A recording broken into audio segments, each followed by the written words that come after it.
On Tuesday this week, an editorial appeared in the New York Times written by Dr. Rochelle Walensky. She is set to be the new director of the Centers for Disease Control and Prevention, or as we all know it, the CDC. The title of her editorial, which I thought was brilliant, was, "As the new CDC chief, I'll tell you the truth." Powerful. Rochelle is a friend and a brilliant and trusted colleague. She's, you might say, one of the best of the best. That headline not only says it all, I think it sets the bar for the entire public health world. We must tell the truth. Those of you who listen to this podcast know that I surely try to do my best to just call balls and strikes. I call them as I see them. I'm an eternal believer in the truth as an individual in science and as an individual in life. And when I don't know something supported by either data or experience, I tell you, I just don't know. And I urge you to require that of all the people you get your information from. This is what prompted us to recycle last week's title for this week's episode, because the truth is, we're going even deeper into places we've never been. This time I'm calling it Places We've Never Been, Part 2. This week it's about the SARS-CoV-2 variants. I'll talk much more about those in a moment. I don't want to make light of the severity of this situation, hardly, but I found myself hearing in my head my own version of the Fifth Dimension song from the 1969 hit Aquarius, Let the Sunshine In, where there is a line in there that says, "This is the dawning of the age of Aquarius." And I fear that now this is the dawning of the age of the variants. A fundamental and critical change in this pandemic. It's almost a month since I started feeling this terrible uneasiness by the news of the variants in the south of England, followed by what we saw in South Africa. Then several more variants, to the point where it's now feeling like a new day, a new variant. Is there a reason for concern with these new variants?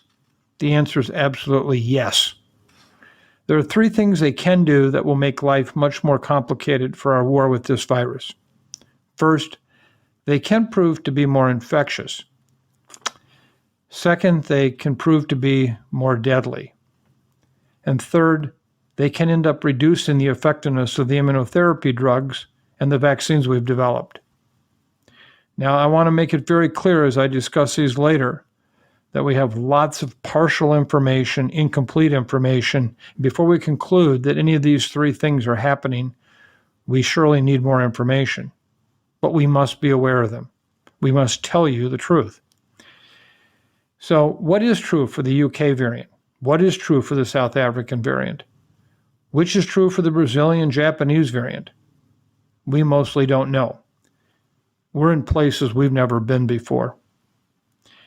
In her editorial, Dr. Walensky said last year demonstrated how a frail, poorly tended public health infrastructure can bring a great country to its knees. There you go. A real dose of the truth. And she is promising to bring it. Let me add one more comment to this introduction, because I think it frames the tone of what I'm about to share with you. Last October, I expressed my concerns nationally on NBC's Meet the Press. One thing I said was about how we're communicating. I said, we don't have a consolidated one voice. We didn't then. It caught the interest of a communications expert by the name of Randy Olson. Randy and I have become very good friends since that meeting in October. He's a scientist turned filmmaker who has written 5 books on science communication.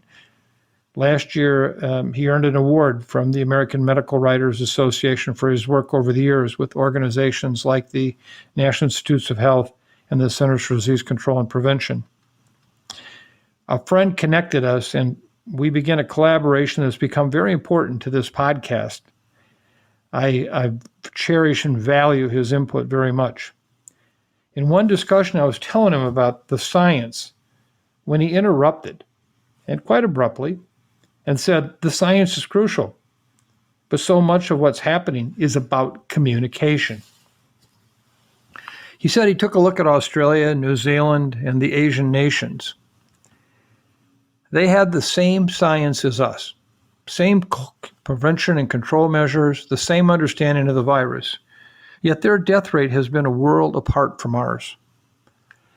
If you take New Zealand, one of my most favorite countries in the whole world, it has a population of almost 5 million people, comparable to the city of Los Angeles.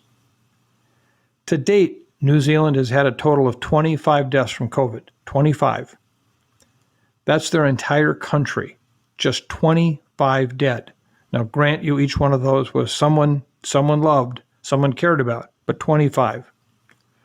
In contrast, Los Angeles has had over 29,000 deaths. Now, what happened? Was our science not as good as theirs? Same basic science knowledge, completely different outcomes. Clearly, something has gone wrong. But that's not what really interests me right now in this podcast tonight. What I want to focus on is the same thing that Dr. Wensky points to, which is what needs to go right. In her editorial, she promises to lead with facts, science, and integrity, all of which add up to the truth. I completely agree with her. We have to place our trust in facts, science, and integrity. It's our only hope to work our way out of this pandemic as we continue to go places we've never been. Today, some of the things I'm going to share with you are not going to be easy, but you need to hear them.